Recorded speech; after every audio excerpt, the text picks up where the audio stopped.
Alright. Welcome back sa lahat ng ating mga minamahal sa buong Pilipinas and all around the world. Ito na guys, may mga bardagulan na naman nangyari, mga kababalagan na naman nangyari sa ating Senado, sa ating politika, and obviously, I know, sabi ng isa, ano na naman, purong Duterte ang content, ganun.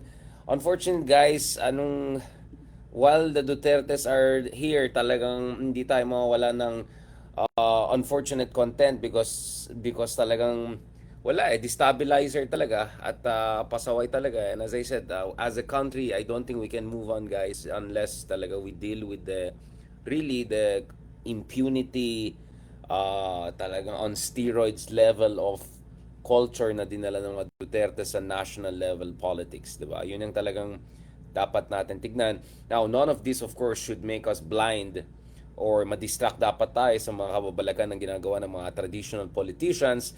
Speaking of which, eto na naman guys yung Senado natin.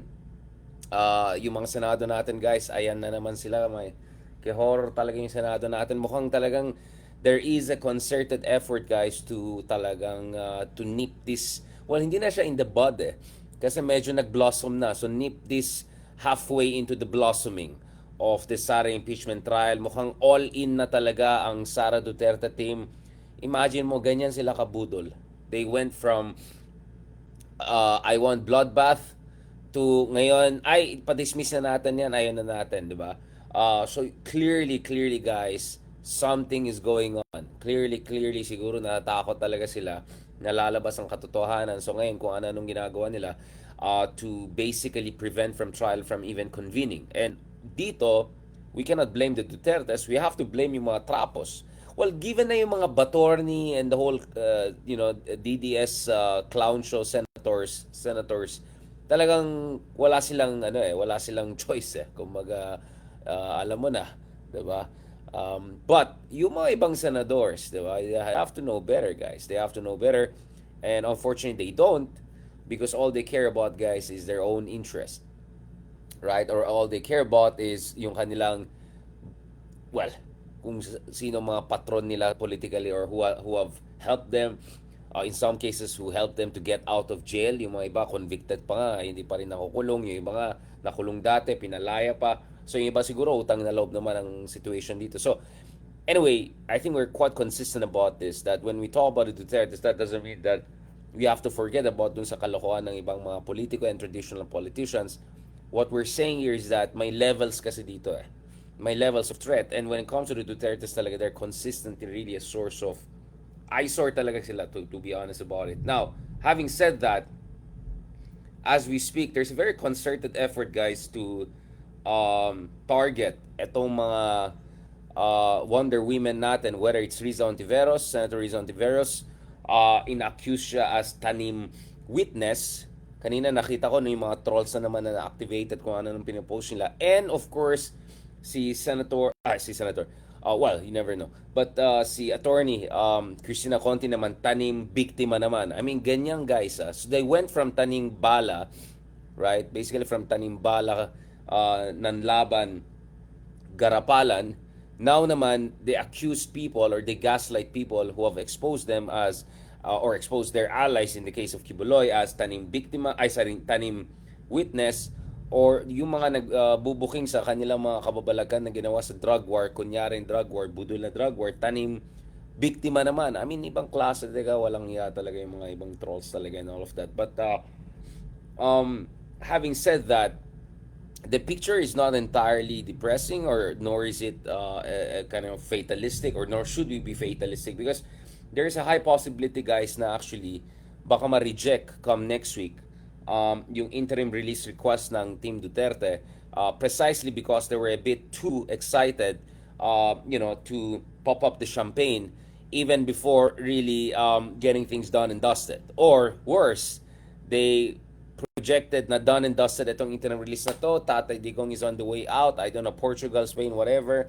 Yung pala, there were just some discussions between the court, the prosecution team, and them about at least applying in principle. Pero precisely because itong mga DDS kung ano-anong misinformation, disinformation, kalokohan na ginawa nila, mukhang nagba-backfire ito. So there's a very high chance na actually hindi mag-grant yung interim release ni Tatay Digong. Again, we're talking in probabilistic terms, but just to put in the context, guys, ito yung explanation kanina ni Attorney Conti for those who were not able to check yung pinost natin kanina. I'll expand on this further. Yung episode naman natin, hopefully dun sa ating One News TV5 show, ay lalabas sa Monday naman by the ICC. Ano mga tinitingnan natin by next week? So one is on interim release, but also on the specific charges, right? We're looking towards that. Yeah. So the deadline for disclosure of evidence of the parties is July 1. So yung July 1 na yan, dapat may palitan na sila. Ano na yung ebidensya nyo? Naka-7 So next week yan, yeah. Ebidensya. Tapos lahat incriminating. Right. Magkakaalaman na. Ina-emphasize ko to kasi pwede namang exculpatory. Kasi stricto sila dyan sa ICC.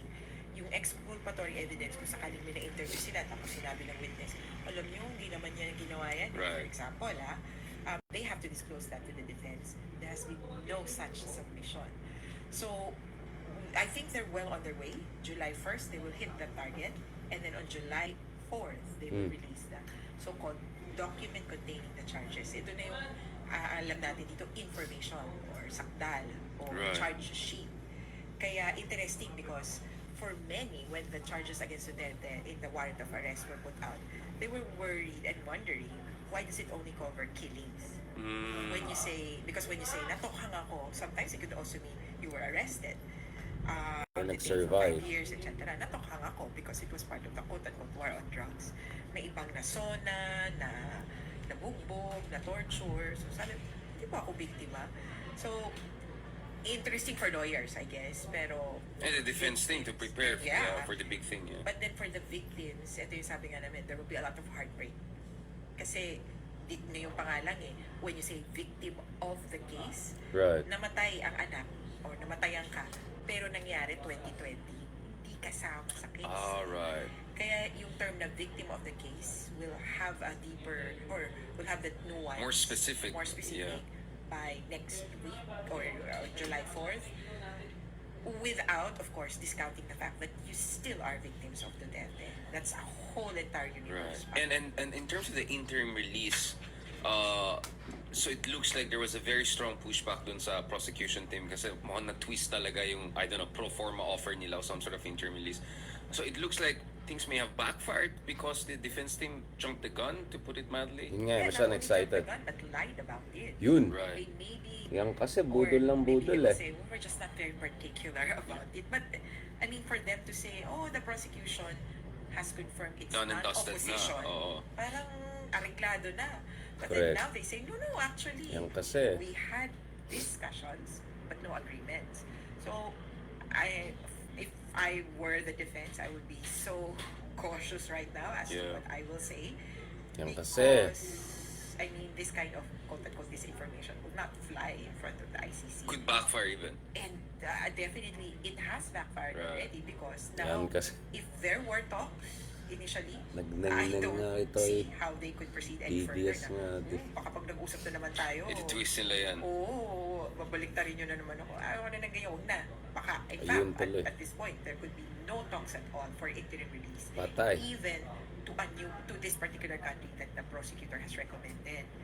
So there were supposed to be some sort of a confidential or some sort of Well, I don't know if confidential, but I would imagine na parang during the arrest or right after the arrest or right after the hearing, you know, they would just discuss like, oh, how are you, sir? Do you think you will be filing any further motions, etc. There's a liaison officer naman talaga between the teams. Kumbaga, hindi naman sila, oh, itong dokumento. Nag-uusap sila in, kumbaga civil lang. Because hindi naman sila parang FYI, heads up lang. Kaya, that kind of relationship, I mean, I don't know how that could be healed. Yeah, baka ma-jeopard. I mean, pagkatapos mabuli yung mga judges online, the questioning jurisdiction, questioning yung partiality of judge, tapos eto na naman. Prosecution naman. So, yeah. This is... pissing off everyone. Ibang klase. Ito, nangyari to sa kaibigan ko. Ito nangyari. Now, it has happened to them. So, the prosecution has a personal and first-hand experience of how the Duterte camp deals. So, I don't know how we'll... But this is where you see the problem, diba? Na they're trying to, hit many birds with one stone. Basically, sa isang banda, gusto nila ipakita na may KPI. Medyo malaki-laking gastos, diba? So, Alam they'll try na. to make mountain out of molehill. At the same time, they trying to appease the DDS base, which is in a completely different information ecosystem, right? Yeah. And then there's the reality of dealing with a legit international court with its own nuances and procedures. No? So I think nahihirapan yata yung defense team balancing these things because one thing they say to one side, eventually aabot din dun sa kabila, and now we're seeing that. So you're quite optimistic that actually the whole interim release, I would say even kutzpah. Will fall through. Yeah. And just in case if the interim release indeed Bad trip happens, tuloy yung what are the court, eh. conditions that have to be ensured considering that he is seen as a flight risk, everyone who knows a thing or two about this, and that he could actually abet crimes or tamper with evidence or intimidate witnesses. What are the conditions we're looking at just in case? So Just in here's the case, thing, yeah. for the ICC, one is possible bail, money.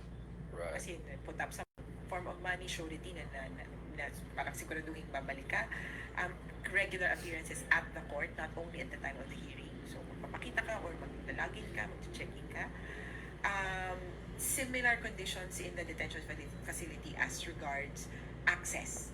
You will not, or you should Tapos not walang internet talk to yan. media, you should not talk to your supporters. Baka You should mag-live not si talk to tatay. your Di ko kung ano nang associates. sasabihin niya. Parang limited din in the same manner yung mga makakausap mo.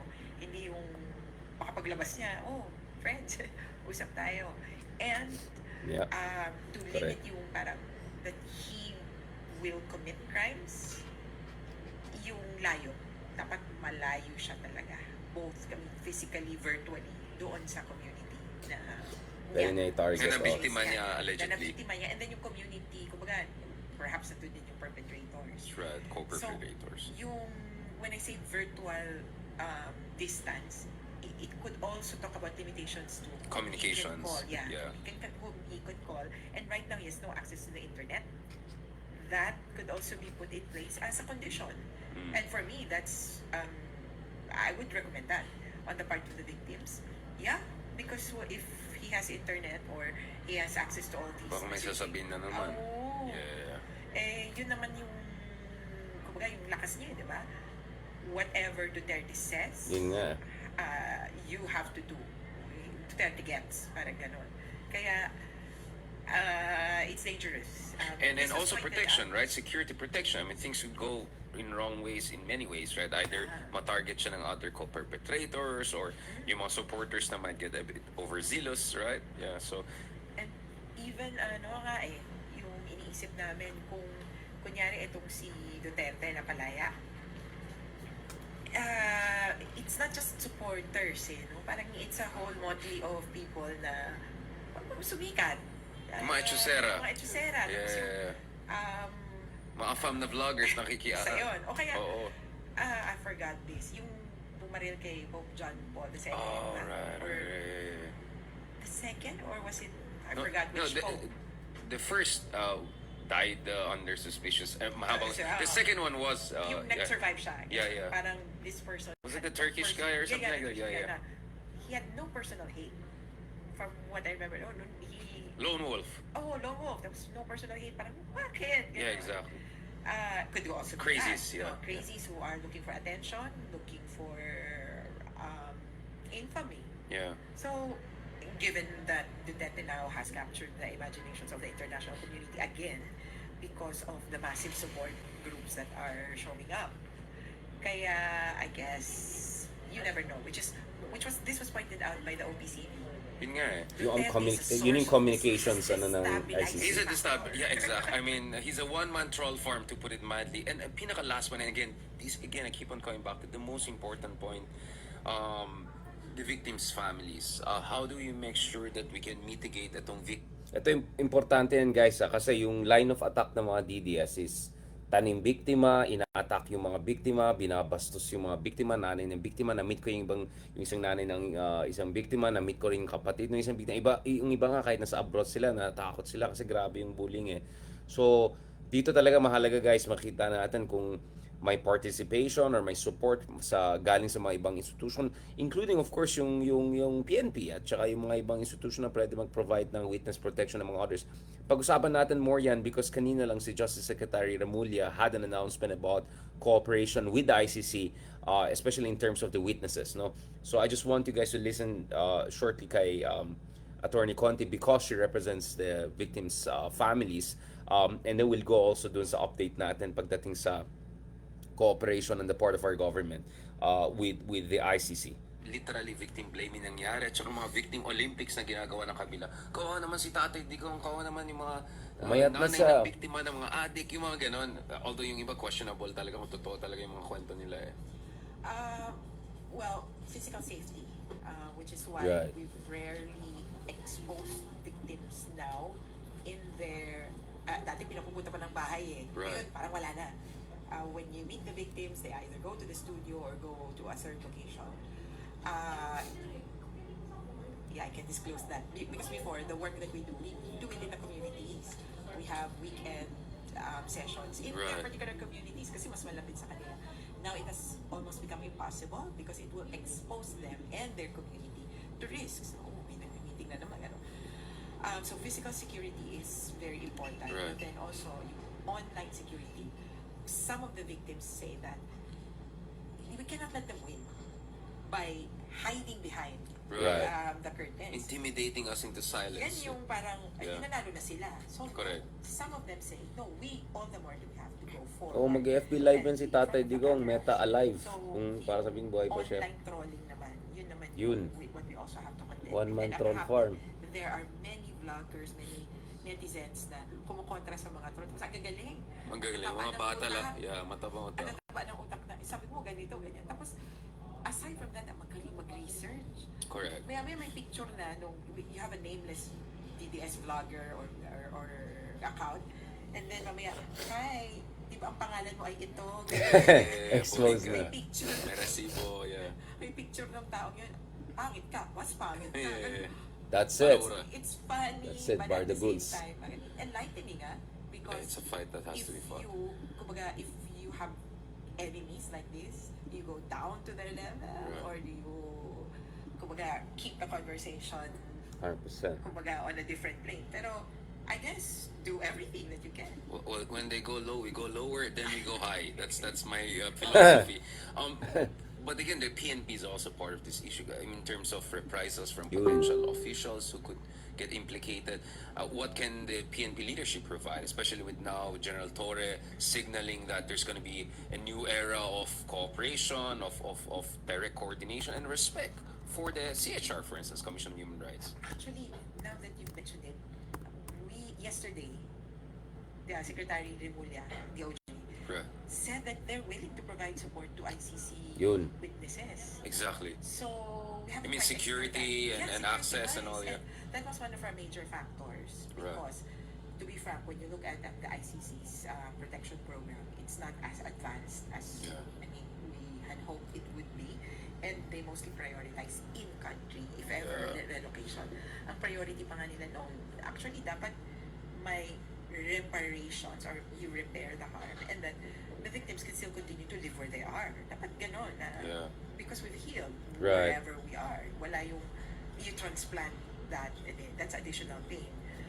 So we have to look into that. But we're thankful, I guess, at the minimum. Kailangan pa namin malaman ano yung parameters. Kasi baka mamaya naman, pag naging friends na ulit pa Yeah. sila ni BBM Sara. Yeah, we tapos cannot naman, be we cannot be tethered to political calculus or whims of people who are not necessarily categorically invested. Now, I'm being very nice in the rule of law. Let's just put it that way. So that's where the civil society, vloggers, basically all of us have to come together. Church even, groups, yeah. Even there are groups that want to support the victims financially, even physically. Parang we'd like to be there. If there's a victims gathering, we'll show up. We'll help. Just today, someone approached me and said, I run a group which provides psychosocial support. Right. And Mahalaga that's yan. really helpful kasi naubos na rin yung ideas na sa psychosocial because Yeah. there's only so much that nag-drawing na namin lahat ng ito drawing and Yeah. parang wow, the infusion of new knowledge and enthusiasm would really be helpful A at this whole of point. nation approach, Whole really. of nation, hindi government lang. Thank you so much, Attorney Kirsten Conde. Again, where can Okay, people follow so you in terms may of... update na tayo guys also dito. Sorry, as we speak, I'm already trying to get the design of my next thumb out. Alam mo naman, kung one man troll farms, hindi ko ako one man production team. So I'm already working on the design and all for thumbnail natin dito. So let's now go to the itong mahalagang pag-anunsyo ng Department of Justice ukol sa kanilang kooperasyon ngayon sa ICC, no? So now we're moving from basically reluctant cooperation to now more active and more open, and even I would say unapologetic cooperation with the ICC. So this is quite a big move on the part of the Department of Justice and of course the Marcos administration. Kaya talagang papunta na talaga tayo sa exciting part. Just for the sake of accuracy, pakinggan muna natin. Sorry about that. Pakinggan muna natin si Justice Remulla. Para naman makita naman natin yung side naman ng government kasi parati tayo side ng civil society experts ganun, just for the sake of fairness,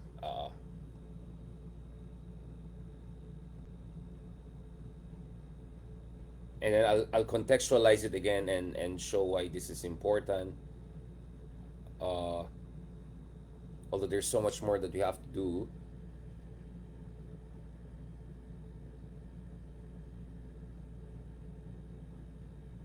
Sir, siguro follow-up lang yun sa ICC. Mayroon po bang official communication from the ICC regarding protection of possible witnesses? Ongoing na yan. Ongoing na. At basta I told our program director to cooperate and to help them. And so far, yun, for the past 2 months, starting May, nagsimula na itong pag-aano natin. Pag-cooperate See? for witness protection. See? So far, sir, anong Cooperating on witness protection. Or i-commit? Basta we will protect the witnesses. Whatever it takes to protect the witnesses, we will do. Because the prosecution will rely on these witnesses to prove their case. Up to hanggang sa dahig po? Hanggang dito lang sa Pilipinas, siyempre pagdating ng kanila na yan. Pero habang nandito yan, Right. it's also our obligation to help them. That's it. Kasi if we can protect witnesses for other cases, why not in this case? Right. Sir, DOJ mainly ang kausap na ICC. Yes. Yung So may direct communications isang na. branch natin. For witness protection. Yun po, ilalagay nga sir sa WPP. At, Ramon, kamusta naman si Polong? Yung inano So natin sa far, hindi bar. pa umaabot doon. You wanna yung play mga that card? arrangements Let's go. na kailangan gawin, responsive lang tayo basta may pangangailangan. We bridge the different gaps. Basta nangangailangan sila ng tulong, they just inform our people and we respond accordingly. Check mo lang ang conflict yan dun sa original position natin. Bigyan guys ha, talagang DOJ all in na. Hindi Nagko-cooperate naman. na. Alam mo yan, international tribunal yan. And sabi ko nga, 9581, we already chose not to pursue the cases and let the ICC pursue these cases. Given that, it becomes also our obligation to help them because we are giving up our jurisdiction for their jurisdiction. Kasi nga, ang hirap na i-prove yung case dito at i-build up ang kaso dahil yung mga kailangan mong magsalita ay kasama sa krimen. Kaya komplikado rito. Kaya pinaubayan natin sa ICC yung pagkahabol na to. So, sapagkat doon nag-file yung mga victims. Doon kasi nag-file. Ayaw magdadala sa kanila sa ICC kung sakali. Hindi natin sagot yan. Sila na ang bahala gumawa ng paraan. Basta tayo, we make sure they're safe. Dapat lang safe yung mga testigo. So sir, ngayon po ba under the custody na ng WPP or ongoing po yung process? Hindi, yan. Basta may coordination lang tayo, we bridge the gaps. Kung may mga problema, we bridge the gaps. Para lang to make sure that the witnesses are fine and they're functioning properly and that they do not feel that at least nalilesen na threats sa buhay nila. Sa yung pagtulong natin, tantamount na ba yun sa, siyempre, dami mga cooperation, babalik na ba tayo sa fold ng ICC? That is another decision that we will have to make as a country. It does not mean that. But it just means that we recognize the International Tribunal in charge of the case. Kasi doon nga natin dinala si Pangulong Duterte, former President Duterte. So, Anyways, mahaba yan. I can just post the link for you. You can check it directly sa ABS-CBN. Ganito kasi guys, ang ICC kasi may limitasyon din in terms of the ability to protect yung mga witnesses. So, the idea there is that you need cooperation from the host nation. And we're looking at many victims and we're looking at a lot of trolls and wars threatening them. Of course, maraming mga co-accused, co-perpetrators. Andun pa rin yung elements of death squads. They're still out there. So you really have to protect the witnesses. Extremely, extremely important yan. And as you know already, the ICC is rebooting and resetting because they're trying to basically decouple from anything American, right? Dahil sa Trump sanctions. But mayaman ang ICC. They have the resources. Everything is going normally as much as possible, given the circumstances. And I think within a year or two, they're gonna be able to fully decouple themselves from the US. No, they could use more European software and hardware and financial mechanisms. And there are actually still a couple of Americans or American citizens who work with the ICC on different important issues na mukhang wala naman sanctions sa kanila. So this is not the first time ICC has faced sanctions. They faced also sanctions back in 2018 by the Trump administration. But what I'm saying is that hindi pwede umasa lang sa ICC to provide witness protection all the way dito sa Pilipinas considering hindi na tayo member ng ICC. Now, as President BBM mentioned earlier, we are seriously considering rejoining the ICC, and in fact, there's even a legal argument or constitutional argument that since Digong unilaterally withdrew from the ICC without concurrence of the Senate, he can also unilaterally rejoin the ICC or basically reverse yung executive unilateral decision ni Digong back in the day when we withdrew from the ICC. So in short, it is very important na itong Department of Justice is directly cooperating. More importantly, the Department of Justice is openly even admitting that they're cooperating with the ICC to provide itong all necessary protection mechanisms, diba? So this is where very very important din na meron tayong isang tao na katulad ni PNP Chief Torre who has made it absolutely clear na human rights, Commission on Human Rights, due process are going to be central elements of his leadership. And obviously in the case of General Torre, he is personally invested dito sa ICC precisely because he oversaw and facilitated, at least publicly, although I know there are many elements including intelligence and security forces involved, Villamor base, that's a Philippine Air Force base, but nevertheless, people like General Torre are personally invested in making sure tuloy-tuloy lang ito. So the stars are aligning here. The DOJ, the PNP, all of them are coming here and trying to help the victims so that they have the protection, they have the safety, and they can provide really credible evidence dito sa ICC to move ahead with this. And as I said, dahil sa mga kababalagan ng kalokohan ng mga DDS na yan, biglang ngayon lalong malabo na bibigyan ng interim release si Digong. Now, the interim release issue is very important. Again, remember, si Digong did not cooperate with the ICC. He was taken to the ICC. He was issued a warrant of arrest because he was seen as an active threat in terms of committing of crimes, in terms of flight risk, his unwillingness to subject himself to the court investigations, his defiance, his threat against ICC, against investigators. So kaya nga, dun sa request sila for interim release, they had to say literally he will not continue to commit crimes because they had to operate from the very assumptions that undergirded the warrant of arrest. Guess nyo ba? Kasi na-issue ka ng warrant of arrest kasi pasaway ka, flight risk ka, you're seen as central to the continuing of mass atrocities. So, automatically when you apply for interim release, you have to say, no, hindi ka flight risk at hindi ko ituloy yung mga krimen na sinasabi niyo na ginagawa ko. Diba? Kaya nga yun ang nangyari. To be fair about it, this is the technicality of the issue that I just need to explain to you guys.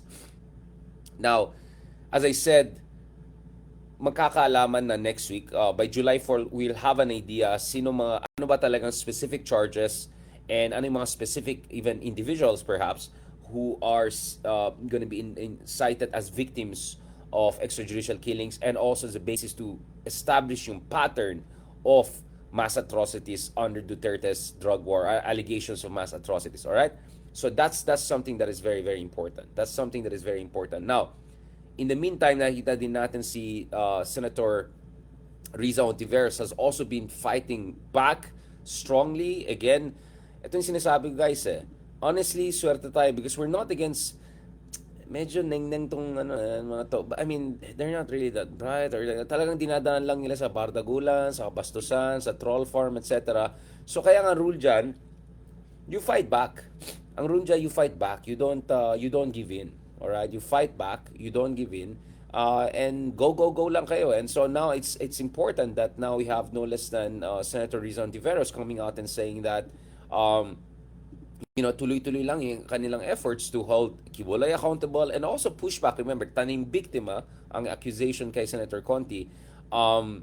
Kay Rizon Tiveros naman, kine-question ngayon yung hearing niya kung saan na-booking si Kibuloy. So now she's also actively pushing back against that, just as she's also trying to push back as much as possible dito sa, let's just call it for what it is, the conspiracy basically by Team Piatos in the Senate to prevent the trial from happening at all. Kaya nga sabi ko guys, whatever is your politics, as long as you care about human rights, you care about justice and accountability, at saka buhay nila Kian de los Santos at libo-libo sa ating mga kababayan, ng kabataan na pinatay noong panahon ng Digong, sa ilalim ng kanyang budol na drug war, you have to support we may not be fans of Justice Remulla, we can talk about yung isang anak niya na nahuli. Yeah, sige, we can go. But the DOJ is doing the right thing cooperating with the ICC. We can talk about PNP, we can talk about, I don't know, whatever, but they're doing the right thing trying to provide support. So, push lang natin yan. And then, of course, Riza Ontiveros, people outside the government, like Attorney Contis, we have to support all of these people, guys. It's extremely, extremely important na tuloy-tuloy lang yung pressure points natin from different sides and we support people from different sides because at least, guys, swerte tayo na kalaban na ating constitution ay hindi masyadong, I mean, let's be honest. Look at Sarah. I mean, she's, I don't need to spell it out, right? So, yes, they may have popularity or whatever, or thanks to all the fake news for the past 10 years, whatever, na marami na budol, but that's not the end of the story. I think this is very reversible. I think things could get interesting, and that's why it's important tuloy-tuloy lang ang laban. On that note, thank you very much, guys. Maraming salamat. God bless. Medyo nalagnat tayo. I had a long day with nag-gym pa ako, nag-check pa ako ng may Tiffany pala na sapatos na Evo, baka naman, joking aside. No, so we had to check a lot of things. So magpahinga na lang muna ako. On that note, balikan namin kayo tomorrow afternoon, God willing, with we're gonna hopefully be joined by Justice Carpio, Ronald Llamas, hopefully also Admiral Ong, and a couple of other experts, luminaries, also si Mark. So we're gonna have the big 3 or maybe big 4 event tomorrow. I mean, in terms of gravitas and analysis. So abangan. Talk to you guys soon. God bless. Have a great, lovely evening.